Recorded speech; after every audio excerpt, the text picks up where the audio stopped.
दुष्काळग्रस्त भागातली ही शाळा आहे, पण मुलांना या शाळेत यायला खूप आवडतं. एवढंच काय, आसपासच्या खासगी शाळांची मुलं देखील याच शाळेत यायला लागली आहेत. काय नेमकी जादू झाली आहे ज्यामुळे जिल्हा परिषदेच्या शाळेला सुखीचे दिन आले? पाहूयात काय रिपोर्ट.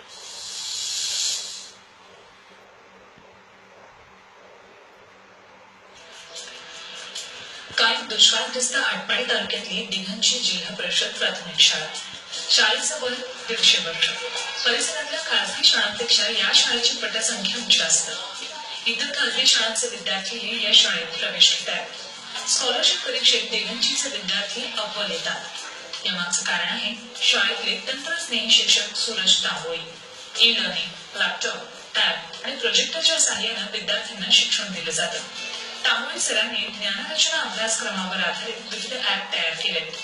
बेरीज, वजाबाकी, गुणाकार, भागाकार, भाषा, इंग्रजी, संख्याज्ञान असे विविध ऍप त्यांनी तयार केलेत. यामुळे मुलांच्या पाठीवरचं दप्तराचं ओझही कमी झालंय.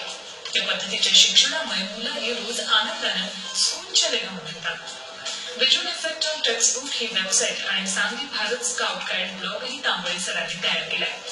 या ब्लॉगला अल्पावधीतच 47,000 लाईक्स मिळाल्या. माझा एक नवीन उपक्रम आहे visual effect on the text book. या पुस्तकावर काही इफेक्ट टाकले ते विद्यार्थी पुस्तक बघतात आणि ते पुस्तक बघतात आणि या ऍपद्वारे विद्यार्थी त्यामध्ये आनंदाने भाग घेतात आणि आनंदायी शिक्षण हे ई लर्निंगद्वारे होते.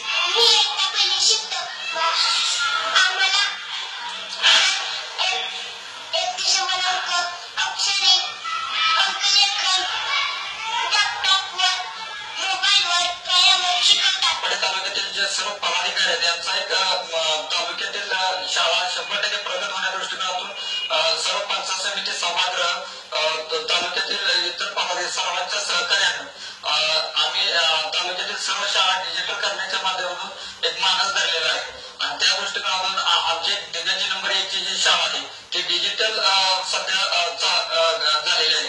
दिघंची वगळता इतर ठिकाणच्या जिल्हा परिषद शाळांची अवस्था तर कल्पनेपलीकडची.